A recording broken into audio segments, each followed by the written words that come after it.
नमस्कार दोस्तों, welcome back to our channel. आज की इस वीडियो में हम botany six semester second paper के पूरे इंपॉर्टेंट क्वेश्चन को शुरू से लेकर अंत तक आसान भाषा में समझेंगे। यह पेपर इकोलॉजी और इन्वायरमेंट का पेपर है। यह प्रीवियस ईयर महात्मा गांधी काशी विद्यापीठ यूनिवर्सिटी का पेपर है, जो कि इस बार आपका एग्ज़ाम 29 तारीख को सेकेंड पेपर का है, तो इसके लिए इम्पॉर्टेंट होगा। तो वीडियो को आप अंत तक ज़रूर देखिएगा। चलिए तो स्टार्ट करते हैं बिना देरी के हुए।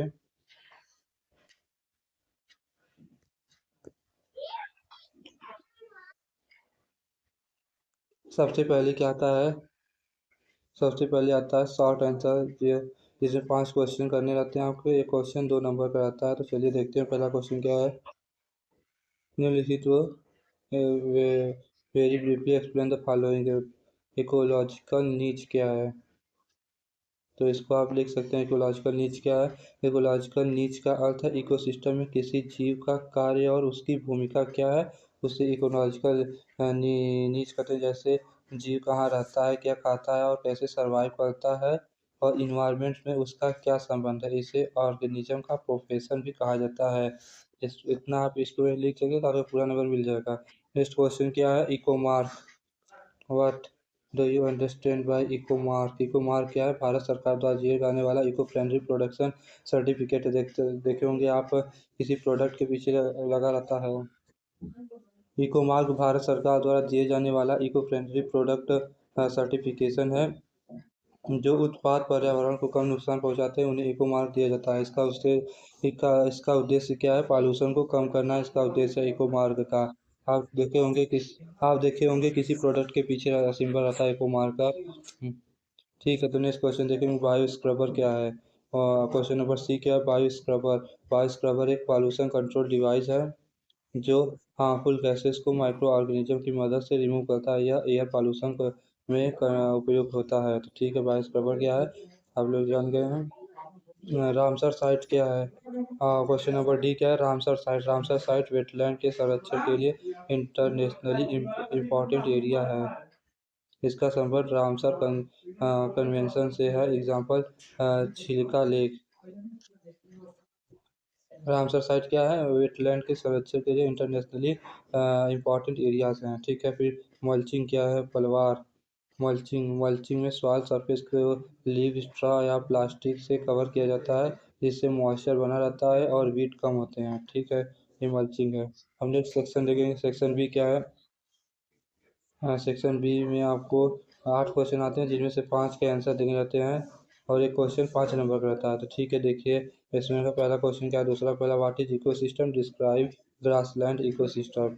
तो इकोसिस्टम क्या है? इकोसिस्टम जीवों और उनके इन्वायरमेंट के बीच इंटरेक्शन की फंक्शनल यूनिट है।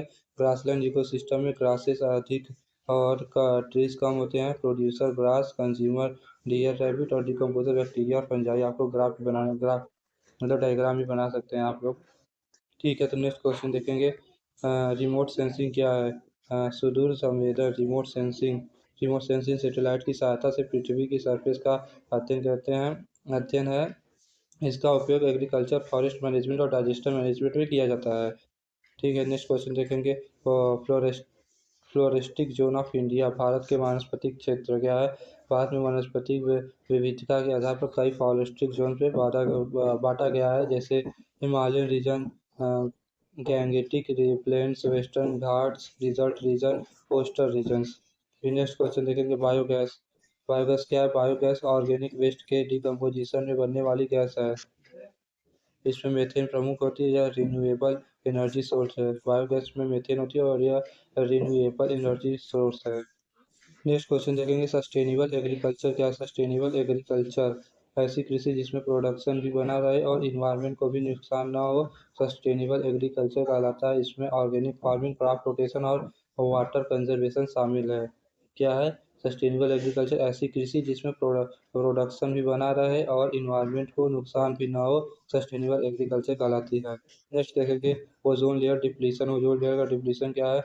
Ozone layer harmful UV rays से बचाती है। सीएफसीएस के कारण ओजोन लेयर पतली होती है। क्लोरोफ्लोरोकार्बन, सीएफसीएस का मतलब होता है, इससे ओजोन डिप्लीशन करते हैं। इसके कारण स्किन कैंसर और आई डिजीज हो सकती है। नेक्स्ट क्वेश्चन देखिए, क्वेश्चन नंबर 7। जी क्या है sir? Will describe the acid run impact on soil.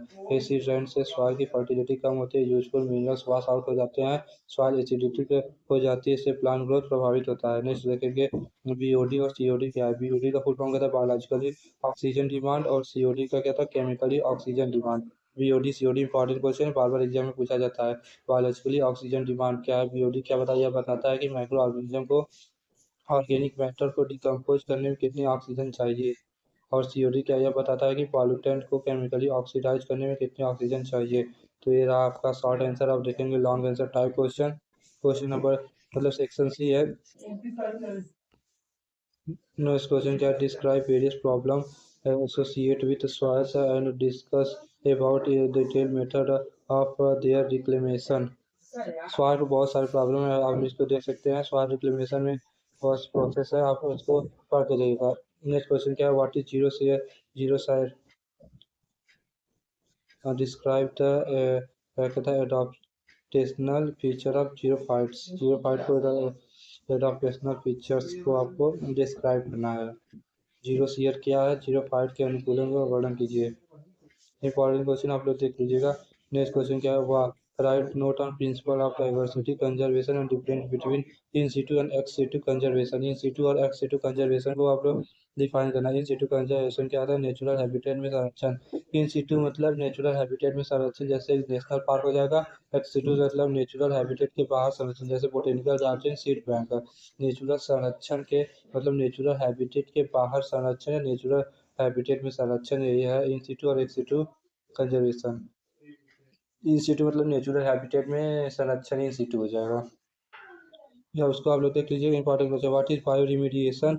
What is the bioremediation what is the bioremediation process of waste water treatment. Bioremediation क्या है? Bioremediation में microorganism द्वारा pollutants को remove किया जाता है।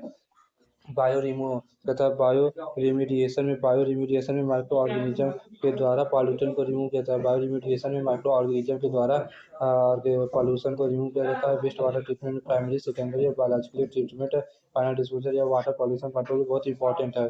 तो दोस्तों ये थे बॉटनी सिक्स सेमेस्टर के सेकंड पेपर के कंप्लीट है इंपॉर्टेंट क्वेश्चन। अगर आपको वीडियो हेल्पफुल लगी हो तो लाइक करें, शेयर करें और चैनल को सब्सक्राइब करना बिल्कुल ना भूलें। एग्जाम के लिए आपको बहुत बहुत शुभकामनाएं। Thank you for watching. मिलेंगे नए वीडियो में नए टॉपिक के साथ। आज के लिए इतना ही। Thank you.